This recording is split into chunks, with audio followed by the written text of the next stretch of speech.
Good morning students. In the last class we have seen some chemical properties of the aldehydes and ketones, जिसमें हमने देखा था nucleophilic addition reaction. ठीक है, last हमने किया था addition of ammonia and its derivative. ठीक, उसमें क्या देखा था कि अगर मेरे पास इस तरीके का कार्बोनिल कंपाउंड है और कोई अमोनिया का डेरिवेटिव है, तो अगर मैं डायरेक्ट रिएक्शन देखूँ तो क्या होता था, N और Z. ठीक है, मतलब यहाँ से H2 हट जाएगा और N और Z उस पर आ जाएगा. तो अगर इसका बहुत सारा जो क्वेश्चन है आपकी बुक में दिया हुआ है, इन टेक्स्ट क्वेश्चन है ना, तो उसमें से एक दो मैं करवा देती हूँ, बाकी आप खुद से कर लेना. 12.5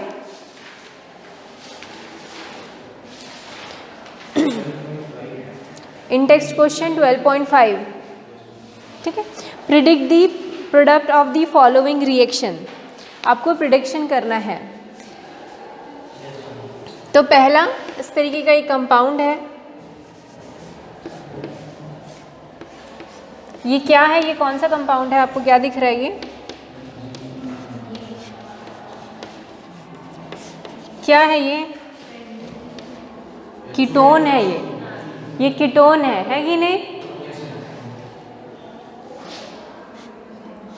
ठीक है, अब साइक्लिक कीटोन है. ठीक है, जो भी हो, इसका हम किससे रिएक्शन करा रहे हैं, इसका नाम क्या है, क्या नाम है इसका, हाँ, हाइड्रोक्सिल इमाइन. ठीक है, इससे रिएक्शन करा रहे हैं. तो इसमें आपको पहचानना है कि Z कौन सा है, इसमें Z कौन सा है, OH इज अ Z.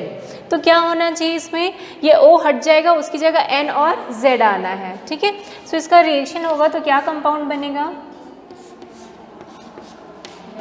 यहाँ N होगा और Z की जगह क्या आएगा, OH. ठीक है, तो आपको -H + H2 हो जाएगा. ठीक है, तो आपको इसमें क्या देखना है, आपको Z देखना है. आपको Z देखने आना चाहिए कि भाई जो भी मेरे पास अमोनिया के डेरिवेटिव है उसमें Z कौन सा है. ठीक है, अगर आपने Z सही से पहचान लिया तो फिर आपका बिल्कुल सही प्रोडक्ट आएगा. यहाँ तो Z पहचानना बहुत इजी है, NH2OH है, तो दिस इज़ अमोनिया और ये Z क्या है, उसका डेरिवेटिव NH2Z के फॉर्म में होता है. अच्छा, इसमें जो सेकंड वाला है, इसमें आप Z पहचान सकते हैं कि इसमें Z कौन सा है, NH2 को छोड़कर जो बाकी जो NH के साथ जो पूरा बन, हाँ, इसका नाम क्या है, 2,4-डाइनाइट्रोफेनिल हाइड्राजीन. ठीक है, इसका नाम होता है 2,4-डाइनाइट्रोफेनिल हाइड्राजीन, क्योंकि ये डाइनाइट्रोफेनिल है कि नहीं. हाँ, तो इसमें क्या होगा, N के बाद पूरा NH, फिर वो जो फेनिल वाला है और डाइनाइट्रो है वो पूरा लग जाएगा. ठीक है, समझ में आ रहा है. थर्ड वाले में बताओ, ये थोड़ा सा मुश्किल होगा. थर्ड वाले में जो है कौन सा Z पोर्शन, कौन से NH2, 2 NH2 है. हाँ, इसमें पीछे से Z है आपका, NHC double bond O NH2. तो यहाँ से आपका प्रोडक्ट बनेगा. तो जो प्रोडक्ट बनेगा वो कैसे बनेगा, RCCH डबल बॉन्ड CH, फिर ये होता है CHO, ऐसा लिखते हैं ना CHO. तो इस O की जगह क्या होगा, N, और Z में आप क्या लिखोगे, NHC double bond O NH2. समझ रहे हैं, Z कौन सा पोर्शन है, पीछे से है. NH2 के बाद वाला जो है वो पूरा क्या है, Z है. ठीक है, क्लियर हुआ. वैसे ही फोर्थ में भी है. फोर्थ में Z कहाँ से शुरू होगा, CH2 CH3 से. ठीक है ना, क्योंकि NH2 के बाद है. तो इसका प्रोडक्ट कैसे बनेगा, है ना, आपका यहाँ पर रिंग है, तो ये इस O की जगह क्या लग जाएगा, N, और क्या हो जाएगा, CH2 CH3. ठीक है, और ये फाइनल हमारा क्या मिलेगा, प्रोडक्ट. तो समझ में आया आप लोगों को कैसा करना है इसमें. सो पहला न्यूक्लियोफिलिक रिएक्शन पढ़ लिया, एडिशन रिएक्शन. अब हम अगला जो हमारा बचा है वो है रिडक्शन ऑक्सीडेशन. ठीक है, तो रिडक्शन और ऑक्सीडेशन आज करेंगे, फिर reaction due to alpha hydrogen हम लोग कल करेंगे. ठीक है, कल सैटरडे है ना, कल आओगे ना, तो कल, हाँ, तो कल काफ़ी सारा पोर्शन मैं सोच रही हूँ अगर कल आएंगे तो मैं करवा दूँगी. कार्बोक्सिलिक एसिड के प्रिपरेशन तक पूरा करवा दूँगी मैं. ठीक है, क्योंकि ट्यूसडे तक हमको एंड करना है ये चैप्टर, हमारा टारगेट ट्यूसडे है। सो लिख लिए, हेडिंग डालिए रिडक्शन।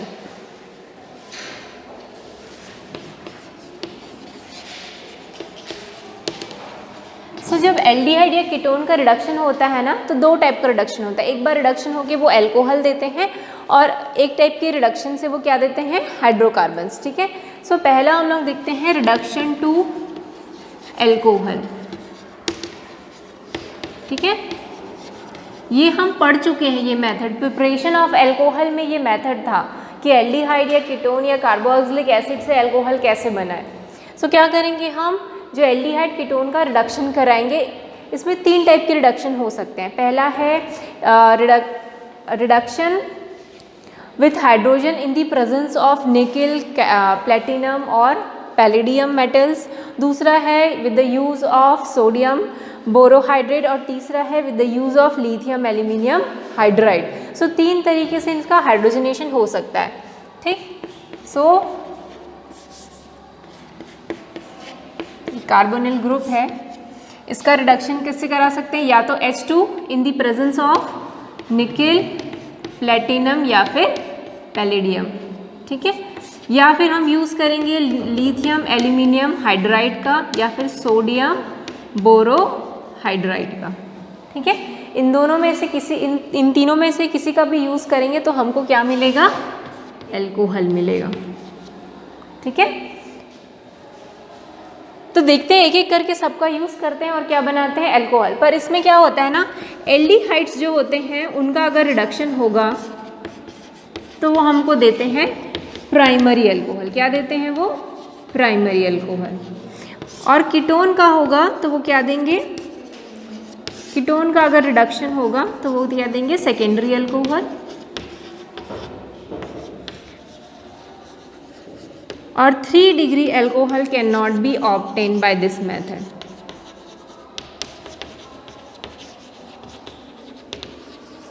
ठीक है, क्लियर हुआ इतना।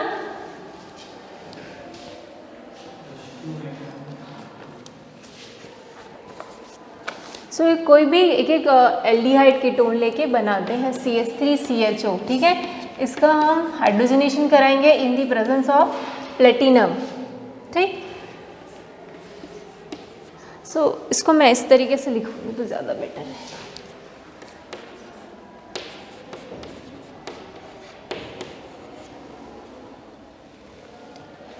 तो यहाँ पर क्या हो जाएगा, एक हाइड्रोजन इस O के साथ अटैच होगा और एक हाइड्रोजन इस C के साथ, तो अल्कोहल बन जाएगा। ठीक है, तो क्या बन जाएगा, CH3CH2OH।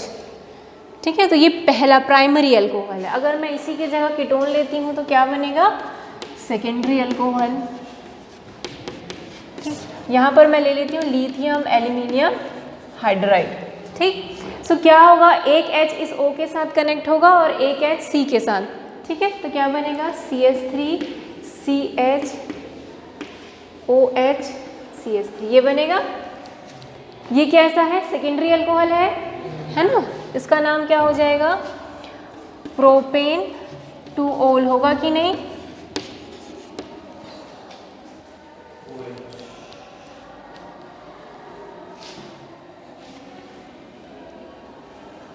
एक और ले लेते हैं, बेंजल्डिहाइड है अगर सपोज CH। ठीक है, सोडियम बोरोहाइड्रेट हाइड्राइड।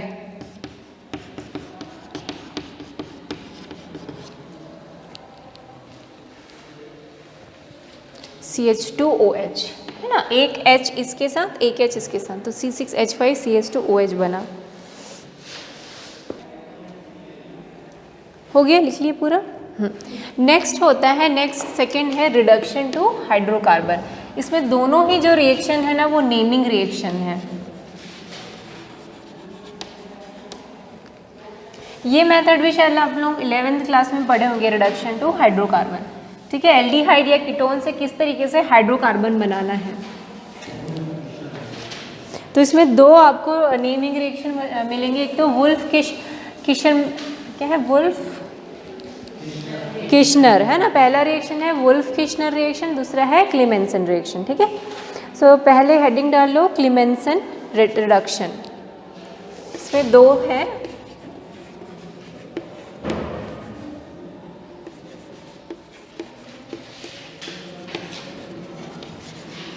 बहुत इजी है क्लीमेंसन रिडक्शन या फिर वोल्फ-किश्नर रिडक्शन, कुछ नहीं है।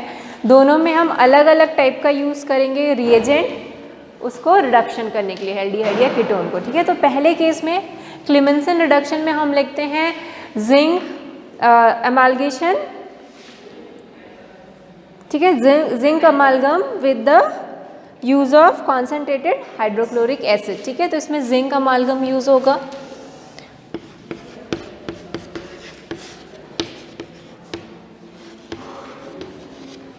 जिंक अमालगम और इन दी प्रेजेंस ऑफ HCl, तो हमको क्या मिल जाएगा, हाइड्रोकार्बन। हाइड्रोकार्बन मतलब ये O हट जाएगा और इस O की जगह क्या हो जाएगा, H2 आ जाएगा, ठीक है। तो ये O हट जाएगा, इसकी जगह H2 आ जाएगा।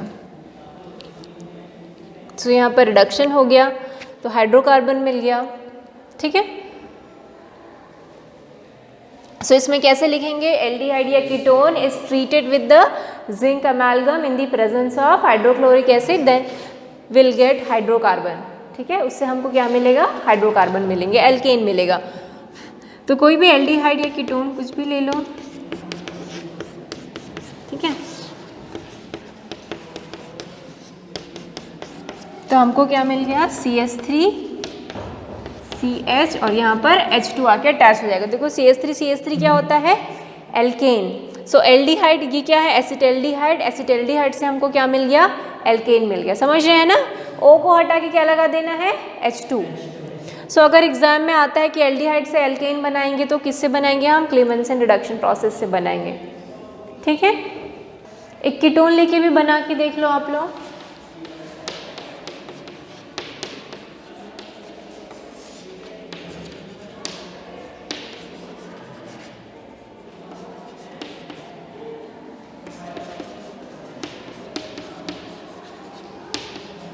ठीक, तो ये क्या बन गया, एसीटोन से क्या बन गया हमारा, प्रोपेन, ठीक है।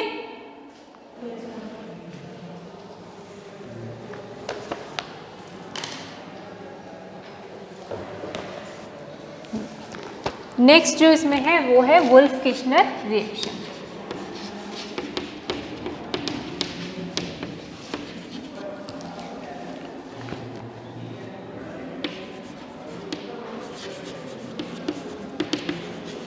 वोल्फ-किश्नर रिडक्शन,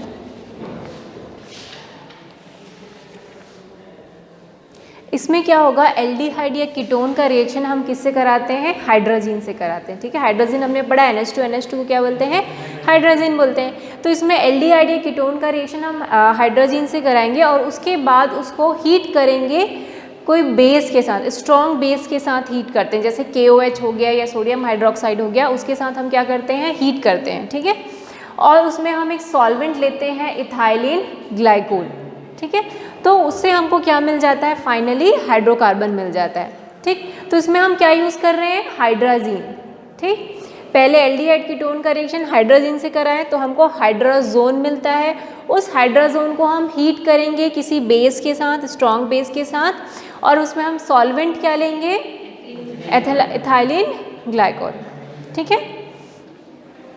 तो लिख लो ये रिएक्शन, पहले कोई भी कीटोन या एल्डिहाइड लिया, उसका रिएक्शन हमने किससे कराया, हाइड्रोजन। तो हमको मिलता है हाइड्राजोन।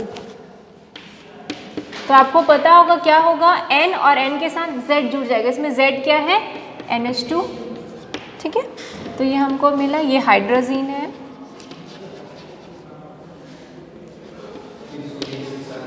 ठीक है, हाइड्रोजोन मिला।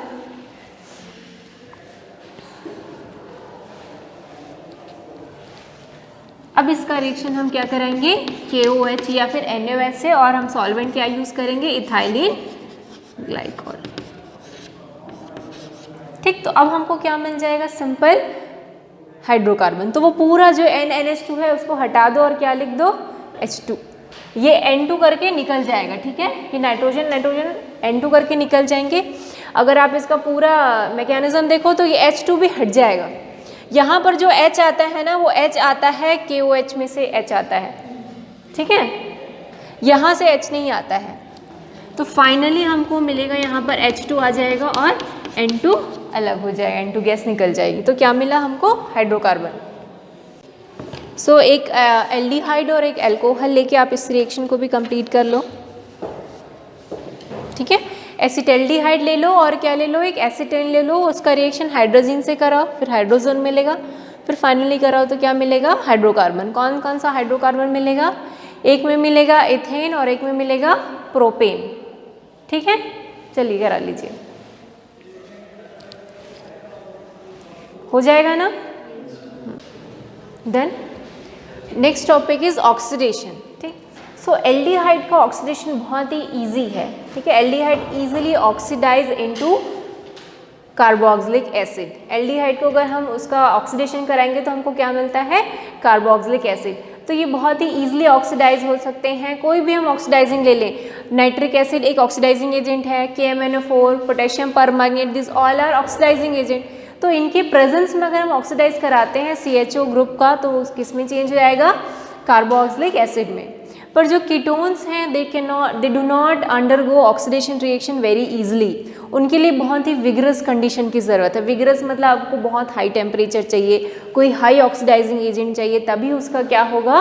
ऑक्सीडेशन होता है, ठीक है। सो हम लिख लेते हैं कि एल्डिहाइड जो है वो क्या होते हैं?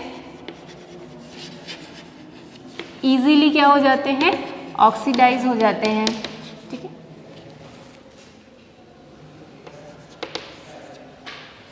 इनटू किस में ऑक्सीडाइज होंगे ये?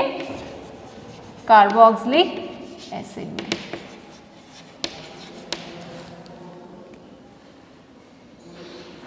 कोई भी हम कॉमन ऑक्सीडाइजिंग एजेंट यूज कर सकते हैं इसमें।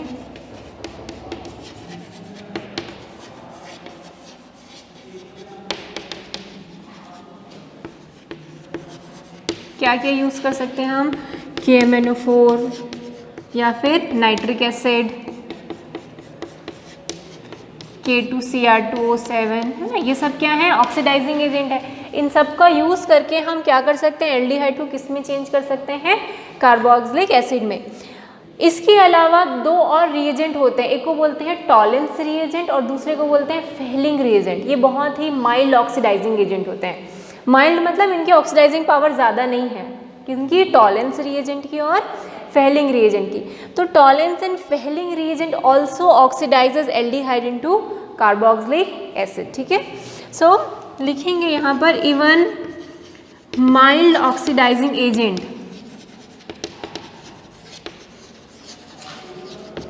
like tollens reagent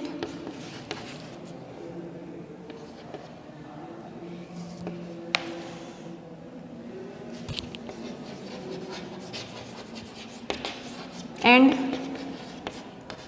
Fehlingh reagent can also oxidizes aldehyde। लिख लो पूरा।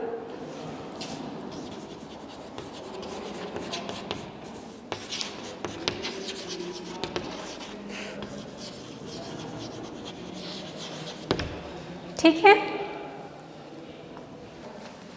बट जो कीटोन्स हैं वो क्या होते हैं? Only under vigorous condition they can oxidise. मतलब हमको बहुत ही स्ट्रॉन्ग ऑक्सीडाइजिंग एजेंट की ज़रूरत है और टेम्परेचर भी क्या रखना है हमको? हाई।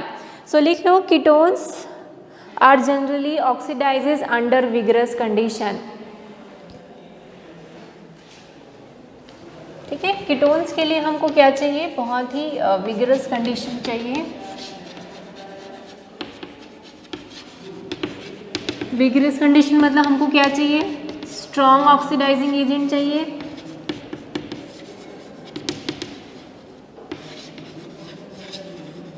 और हमको क्या चाहिए? हाई टेम्परेचर, बहुत ही हाई टेम्परेचर चाहिए। ठीक है।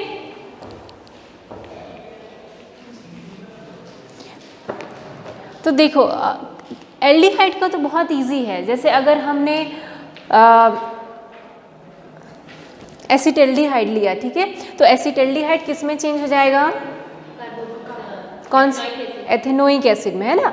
अगर हमने एथेनॉल लिया, एथेनॉल मतलब CH3COH जिसको हम क्या बोलते हैं एसिटल्डिहाइड, तो वो किस में चेंज हो जाएगा CH3COOH में हो जाएगा। तो इनका ऑक्सीडेशन तो बहुत इजी है, बट कीटोन्स का ऑक्सीडेशन में ना हमको अलग अलग टाइप के मिक्सचर मिलते हैं एसिड के। क्या मिलते हैं? मिक्सचर मिलते हैं, क्योंकि कोई भी बॉन्ड ब्रेक हो सकता है। तो देखते हैं कैसे मिक्सचर मिलते हैं हमको।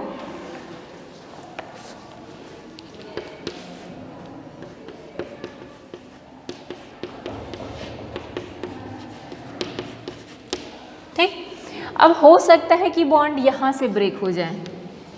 ठीक है, अगर बॉन्ड यहाँ से ब्रेक होगा ना तो यहाँ तो मिलेगा R-CH2COOH मिल जाएगा, पर यहाँ पर क्या मिलेगा? एक कम एक इसमें क्या होगा RCOOH वाला मिलेगा।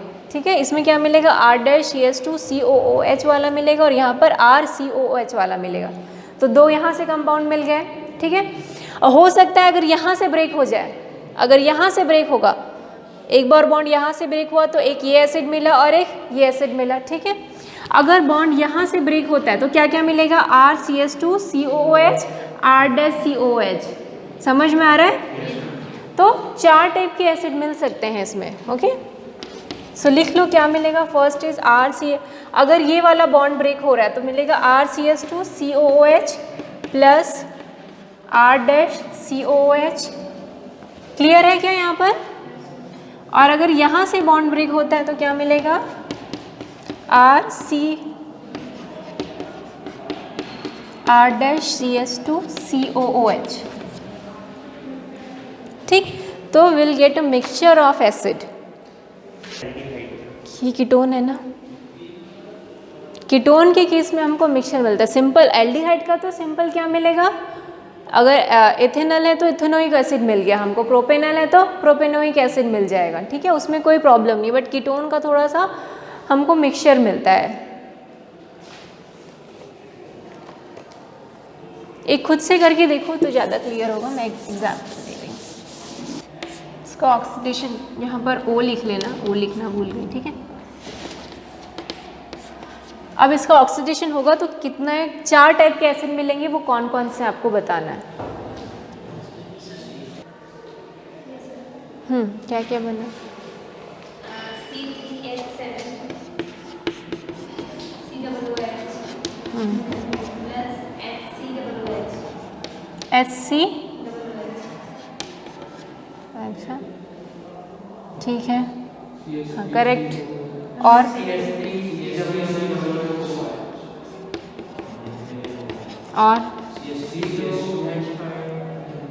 हाँ, और क्या बनेगा लास्ट?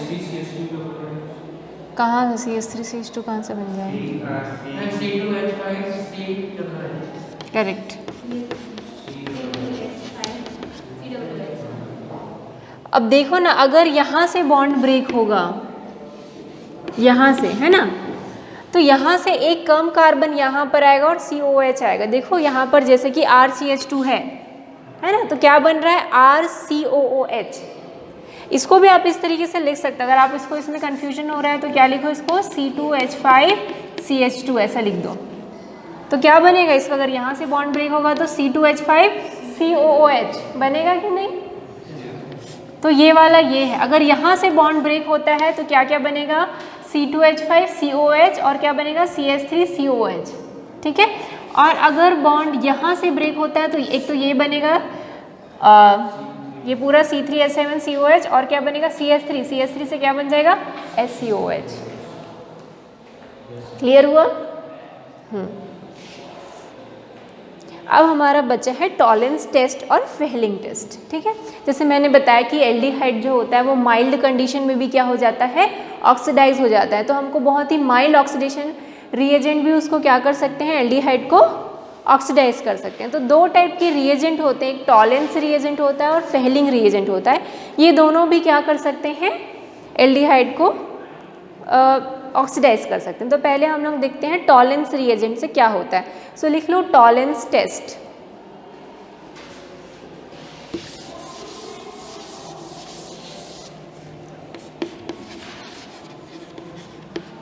ये जो टॉलेंस टेस्ट है ना, वो जो कीटोन्स है they do not give any Tollens test. क्यों नहीं देते टॉलरेंस टेस्ट? क्योंकि ये माइल्ड ऑक्सीडाइजिंग एजेंट है, तो कीटोन को तो ऑक्सीडाइज कर ही नहीं सकता, तो ketones do not give this Tollens test. Only aldehydes, और दोनों टाइप के एल्डिहाइड्स, एलिफेटिक और एरोमेटिक, दोनों टाइप के एल्डिहाइड्स जो है वो टॉलरेंस टेस्ट को क्या कर सकते हैं, पास कर सकते हैं। ठीक है, सो लिख लो both aliphatic and aromatic aldehydes, both aliphatic and aromatic aldehydes reduces tolerance reagent.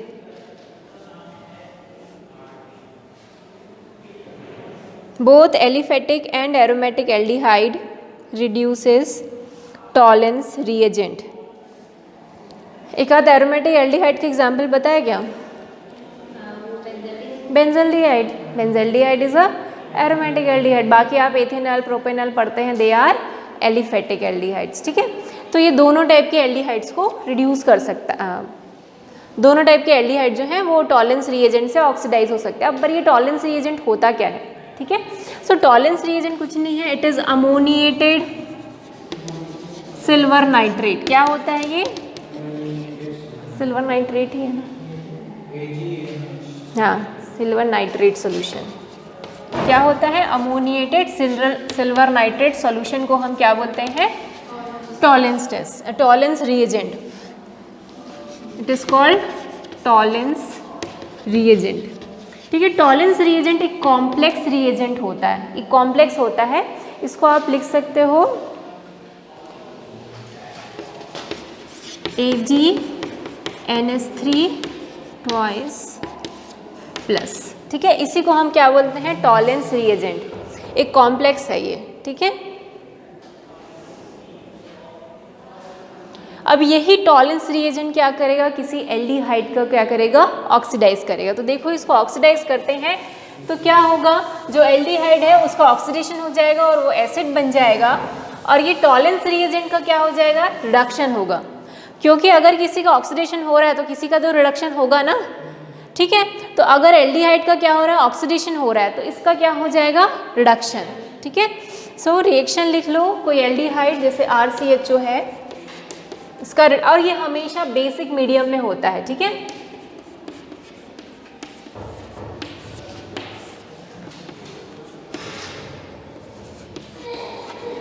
So basic medium में होगा तो हमको मिलेगा एसिड, सिल्वर मिलता है इस केस में, H2O और अमोनिया गैस निकलती है। ठीक है, अब इस टेस्ट को ना सिल्वर मिरर टेस्ट भी बोलते हैं। ठीक है, this test is also called silver mirror test. क्यों बोलते हैं? हाँ, क्योंकि हमको इसमें क्या मिल रहा है? Silver is also called silver mirror test. Mirror की तरह दिखता है। ठीक है, अगर जैसे टेस्ट ट्यूब में मैंने ये परफॉर्म किया तो ये सिल्वर जो है ना इस तरीके से साइड साइड में क्या हो जाते हैं? वो प्रेसिपिटेट हो जाते हैं, तो उसमें बहुत चमकीले होते हैं, तो मिरर की तरह दिखते हैं। ठीक है, इसलिए इसको और क्या बोलते हैं? सिल्वर मिरर टेस्ट, क्योंकि सिल्वर बन रहा है। लास्ट है फेहलिंग टेस्ट, इसको बाद में पढ़ेंगे। हेलो फॉर्म ना, इसको बाद में पढ़ेंगे।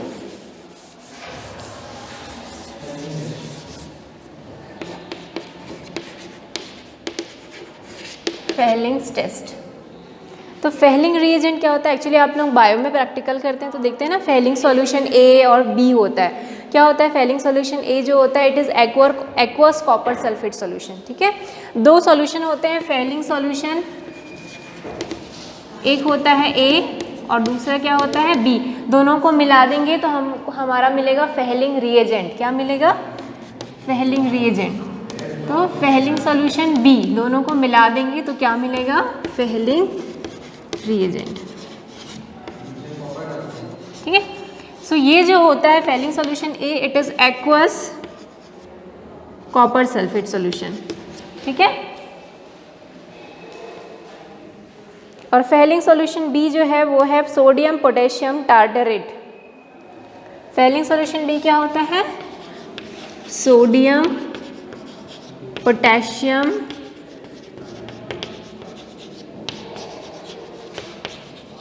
टार्टरेट। ठीक है, सोडियम पोटेशियम टार्टरेट को हम ना रॉशेल सॉल्ट भी बोलते हैं। क्या बोलते हैं? Rochelle salt.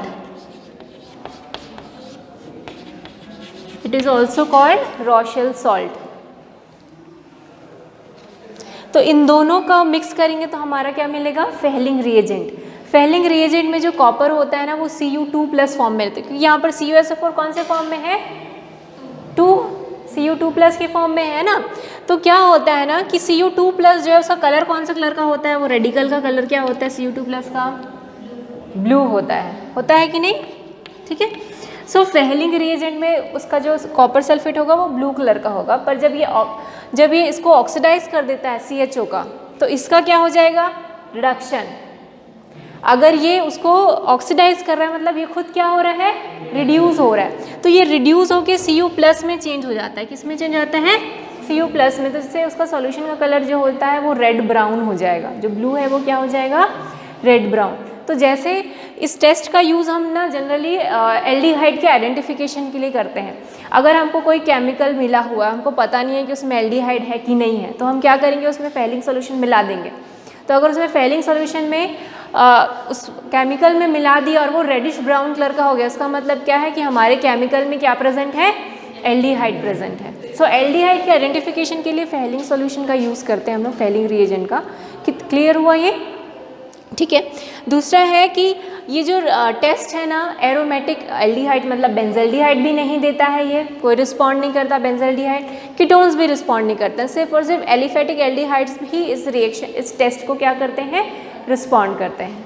ठीक है, तो इसका रिएक्शन लिख लेते हैं हम लोग।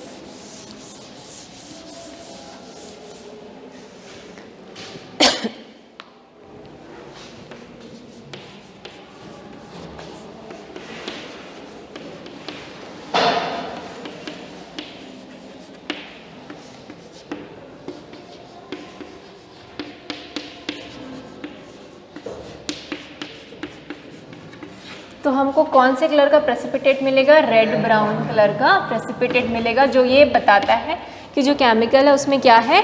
एल्डिहाइड मिला हुआ है। ठीक है, क्लियर हुआ? सो ये एल्डिहाइड के टेस्ट आइडेंटिफिकेशन के लिए यूज़ हो सकता है। आगे में लिख लो आगे कि aromatic aldehydes and ketones do not respond to this test. ठीक है, क्या लिखेंगे? Aromatic aldehydes and ketones do not respond to this test. Okay okay. So अब नेक्स्ट क्लास में हम लोग एक जो रिएक्शन है ऑक्सीडेशन का, हेलो फॉर्म वाला रिएक्शन, उसको हम नेक्स्ट क्लास में करेंगे। ठीक है, ओके। इसमें कोई डाउट है? Okay then, thank you.